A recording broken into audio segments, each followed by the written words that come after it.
നിങ്ങളെ പിണറായി വിജയൻ അത് വളരെ മനോഹരമായി ചിക്കിപ്പരത്തി അച്യുതാനന്ദനെ ചൂട് കൊള്ളിച്ച് കെ.ടി. ജലീലിനെ തിരിയുണ്ടാക്കിയിട്ട് പി റൌഫിനെ കൊണ്ട് തീപ്പെട്ടിക്കൊള്ളി എഴുതിയിട്ട് തലേ ദിവസം പൊട്ടിക്കാൻ വിചാരിച്ച് നിങ്ങൾ ഉണക്കാനിട്ട മരുന്ന് കേരള രാഷ്ട്രീയത്തിന്റെ സെന്റർ ഫോർവേഡായ പാണ്ടിക്കടവത്ത് കുഞ്ഞാലിക്കുട്ടി പോയിട്ട് ഇങ്ങണ്ട് എടുത്തിട്ട് ഉരുട്ടിട്ട് അങ്ങണ്ടിട്ട് നെഞ്ഞത്തേക്ക്. നിങ്ങൾ ആരേറ്റാ കളിച്ചത്? ആരേറ്റങ്ങൾ കളിച്ചത്? കളരി അഭ്യാസം. കളരിപ്പയറ്റിലെ ഉസ്താദിനോട് നിങ്ങൾ അഭ്യാസം കളിക്കാൻ വന്നതാരാ? മർമാണി തൈലം വെക്കണോടുത്ത് ചെറിയിലോക്കിക്കണം നിങ്ങളോ? നിങ്ങൾ ആരോടാ കളിച്ചത്? പാണ്ടിക്കടവത്ത് കുഞ്ഞാലിക്കുട്ടിയോടോ? തെറ്റിപ്പോയി മക്കളെ, നിങ്ങൾക്ക് ആള് മാറി. നിങ്ങൾക്കൊരു കൊതത്തോനേറ്റ് കളിക്കായിരുന്നു. ഈ അച്യുതാനന്ദനൊക്കെ പിണറായിനേറ്റ് കൊഞ്ചനായിട്ട് കുഞ്ഞാലിക്കുട്ടിനേറ്റ് കൊഞ്ചണ്ട. ഇത് ലീഗാ. പാണക്കാട്ടെ തങ്ങളെപ്പറ്റി പറഞ്ഞതോടുകൂടി ജനങ്ങൾക്ക് ബോധ്യായി ഇവനക്ക് മൂച്ചിപ്പിരാന്താണ് അല്ലേ? പിണറായി പത്രസമ്മേളനം നടത്തി AKG സെന്ററിൽ സമസ്ത ഇതിന് മറുപടി പറയണം. ഇജാര മുഷാവറ അങ്ങോ സമസ്ത മറുപടി പറയണമെന്ന് പറയാൻ? പിന്നാരാ വന്നത്? ഹംസാക്ക. പിന്നെ ഹംസാക്കാന്റെ കുറച്ച് ഡയലോഗ്. ഇപ്പൊ ഒരു പണിയില്ല, പട്ടൂർമാലിൽ ചുരിയിലും നോക്കി ഇങ്ങനെ ഇരിക്കല. അവിടെ ശ്രുതി പോയി, ഇവിടെ മഖ്റജ് ശരിയായില്ല, അവിടെ ഹർഫ് തെറ്റിബനാരാ? തജ്വീദിന്റെ ഇമാമ. എന്തൊക്കെ വിദ്യകൾ കാണിച്ചു. കുറച്ചു ദിവസം അച്യുതാനന്ദനൊക്കെ സാധാരണ പത്രസമ്മേളനം നടത്തുമ്പോൾ ഒരു കടലാസൊക്കെ അങ്ങനെ പിടിച്ചിട്ട് ഉറക്കം തൂങ്ങി കൊല്ലപ്പരീക്ഷയ്ക്ക് തലവേദനയും പനിയുള്ള കുട്ടിയൊക്കെ പഠിക്കാനിരിക്കണ മാതിരി ഒരു അതായത് കഴിഞ്ഞാൽ പിറ്റത്തെ അതായത് വരണമെങ്കിൽ ആഴ്ച കഴിയണം. നെറ്റിന്നൊക്കെ ഫോൺ ചെയ്യണമായിരിക്കും. ആ അച്യുതാനന്ദൻ കടലാസൂല്യ ഒന്നും എടുത്തില്ല എന്ന് മാത്രമല്ല, കുപ്പായം കൂടി ഇടാൻ നേരമില്ലാതെ കള്ളിത്തുണിയും ബനിയനും 15ക്കൊക്കെ 60 വന്നിരിക്കാൻ തോന്നിപ്പോവുക ഇരുത്തം കണ്ടാല്.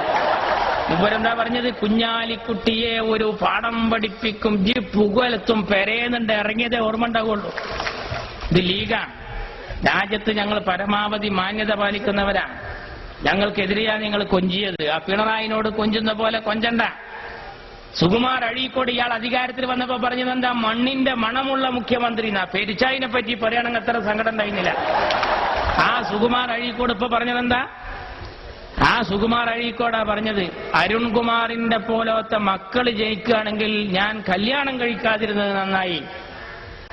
ഞങ്ങളെ കൂടത്തിന്ന് ഒരു കൈപ്പപ്പരലേ അടിച്ചാടിയിട്ടുള്ളൂ ജലീൽ, കെ.ടി. ജലീൽ. ഞങ്ങൾ അവിടെ നിന്നും കൊണ്ട് കൊടുന്നത് ആരൊക്കെന്നറിയോ? ശ്യാം സുന്ദർ, ഡോക്ടർ മനോജ്, അബ്ദുള്ളക്കുട്ടി, കണ്ടോ കണ്ണൻ, വാള, മുള്ളുവാള, വലിയ വലിയ സാധനങ്ങളാ. ഇരുതല മൂർച്ചയുള്ള വമ്പൻ സ്രാവായ മഞ്ഞളാങ്കുഴി അലിയെ കൊണ്ട് പച്ച പതാക പിടിപ്പിച്ചിട്ട് ഇപ്പൊ ഞങ്ങളെ വേദിയിൽ ഇരുത്തിക്കുക.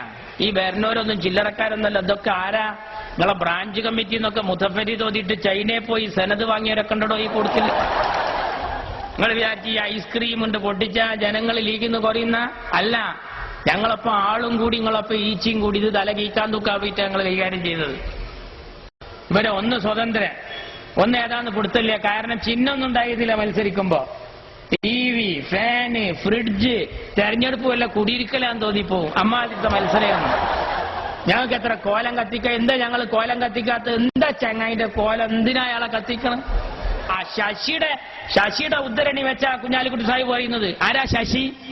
ശശി എന്ന് പറഞ്ഞാൽ 1000 കോഴിക്ക് അരക്കാടാന്ന് പറഞ്ഞ പോലെ 1000 പിണറായിക്ക് അര ശശിയാ. അറിയോ ആരാ ഈ ശശി എന്നറിയോ? ഈ ശശി നായനാറുടെ പൊളിറ്റിക്കൽ സെക്രട്ടറിയാ. സഖാവ് നായനാർ കേരളത്തിന്റെ മുഖ്യമന്ത്രിയാകുമ്പോ രാജാധികാരവും കിരീടവുമുള്ള ആ നായനാറുടെ വക്കലേക്ക് ഒരു MLA ഒപ്പിടാൻ ചെല്ലുമ്പോ ശശിനെ കാണണോ എന്നാ പറയാ. ശശിനെ കണ്ടിട്ടേ നായനാറെ കാണാൻ പറ്റുള്ളൂ. ആ ശശിയാണ് പറഞ്ഞത് അച്യുതാനന്ദന്റെ മകൻ ഇത്ര കോടി വാങ്ങി. അച്യുതാനന്ദൻ പറയുന്നുണ്ട്. അച്യുതാനന്ദൻ ഇടക്കടുത്ത് പറഞ്ഞത് എന്നെ എല്ലാവരും കൂടി കരിവാരിത്തേക്കാന്ന്. നിങ്ങൾ എന്തിനാ കരിവാരിത്തേക്ക്? നിങ്ങൾ ജനിച്ചപ്പോ തന്നെ കറുത്തിട്ടാ. പോരാത്തതിന് നിങ്ങൾ ആ ADB കരാറിനെതിരെ കരിവായിൽ ഒഴിച്ചിട്ട് മേത്തിട്ട് തെറിച്ച് വേറുണ്ട്. നിങ്ങൾ കറക്കാതിരിക്കൂ. ഞങ്ങൾ കറപ്പിച്ചത് ആ കൊടിയാണ്ട് വീശി. പ്ലാറ്റ്ഫോമിലൊക്കെ ഇങ്ങനെ ലീഗേര് നിരന്നാണ്ടിരുന്ന് ഒരു ചെക്കനോട് ചോദിച്ചത്രേ, മറ്റേ സ്റ്റേഷൻ മാസ്റ്റർ പ്ലാറ്റ്ഫോം ടിക്കറ്റ് എടുത്തിക്കണം, യൂത്ത് ലീഗിന്റെ മെമ്പർഷിപ്പ് ഉണ്ട്, പോടോട് നിന്ന് പറഞ്ഞിട്ട് കേരിണ്ട് വന്നിട്ട് നമ്മുടെ ലീഗിന്റെ കുട്ടികൾ നിരന്നാണ്ടിരുന്ന്. ഇനി ആ അഹമ്മദിനെ അവിടെ ഇരുത്തിക്കണ്ടല്ലോ. ഞങ്ങള് റെയിലുമലൊക്കെ പച്ച കൊടിയാണ് നാട്ടുകായിരുന്നു അല്ലേ? നിങ്ങൾ എന്താ പറഞ്ഞറിയോ? വെറുതെ ബടായികളൊക്കെയല്ല. മുസ്ലിം ലീഗിന്റെ പതാക ഇനി റെയിൽവേ സ്റ്റേഷനിലെ കാണുമെന്ന് പറഞ്ഞവരാടോ നിങ്ങള്. അതുകൊണ്ട് നെഞ്ഞു പൊട്ടിയിട്ട് പറയാം, വിദേശകാര്യത്തിൽ കണ്ട് ചെന്നിട്ടുള്ളൂ. ലിബിയെന്ന് വിട്ടുകൊണ്ടിരുന്നു, ഇറാഖ് എന്ന് വിട്ടുകൊണ്ടിരുന്നു. TK ഹംസ മോയന്ത് എന്താ പറയല്? എന്താ അഹമ്മദ്? ഇജ്ജ് അങ്ങനെ ഇറാഖ് പോയിട്ട് ലിബിയെ പോയിട്ട് വിട്ടുകൊണ്ട് പാടത്ത് പോയി 3 ആട്ടുംകുട്ടികളെ വിട്ടുകൊടുത്തിട്ടുണ്ട്. എന്നിട്ടല്ലേ ലിബിയയിലേക്ക് ഞങ്ങളെ വലിപ്പത്ര എന്നറിയോ? ഞങ്ങളെ വലിപ്പത്ര എന്നറിയോ? അഹമ്മദിന്റെ ലീഗ് അറബി ലീഗിലാ, PDP ഇപ്പോഴും പീഡികത്തിണ്ണയിലാ. ഞങ്ങളെ പഠിപ്പിക്കാൻ വന്നവർ അറിയണം. ഈ സുഡാപ്പി അടക്കമുള്ള സംഘടനകൾ റാബിത്തത്തുൽ ആലമിൽ ലോക മുസ്ലിം സമ്മേളനത്തിലാ എന്റെ അഹമ്മദ് സാഹിബ് പ്രസംഗിക്കുന്നത്. നിങ്ങൾക്ക് ഇന്ന് വരെ മഹലിന്റെ ജനറൽ ബോഡിയിൽ പുല്ലുപായുടെ ഒരു മൂലക്ക് ഇരിക്കാൻ പറ്റിയിട്ടില്ല.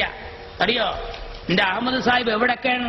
അറഫ മൈതാനിയിൽ അല്ലേ 5 തവണ 15 കോടി ഇന്ത്യൻ മുസ്ലിങ്ങൾക്കിടയിൽ ഇന്ന് 5 തവണ കഅബാലയത്തിന്റെ അകത്ത് കയറാൻ ഭാഗ്യം സിദ്ധിച്ച ഏക ഇന്ത്യക്കാരനാ അഹമ്മദ് സാഹിബ്. ഞങ്ങളെ പ്രസിഡന്റാ. ഈടക്കടുത്ത് അഹമ്മദ് സാഹിബ് പോയി 6ാം തവണ. എന്തിനാന്നറിയോ സഖാക്കളെ? ഈടക്കടുത്തിന്റെ അഹമ്മദ് സാഹിബ് പോയത് കഅബ കഴുകൽ ചടങ്ങിനാ. കഅബ കഴുകൽ ചടങ്ങിന് ഖാദിമുൽ ഹറമൈനി സൗദിയുടെ കിരീടാവകാശി അഹമ്മദ് സാഹിബിനെ കൊണ്ടുപോയി കഅബ കഴുകൽ ചടങ്ങിന്. TK ഹംസനെ ഇതുവരെ അവനാന്റെ മഹലിലെ ഹൗല് കേൾക്കാൻ മഹല് കമ്മിറ്റി പിടിച്ചിട്ടുണ്ടോ? ആ ഹംസ ഞങ്ങളെ ലീഗിനോട് കൊഞ്ചുന്നത്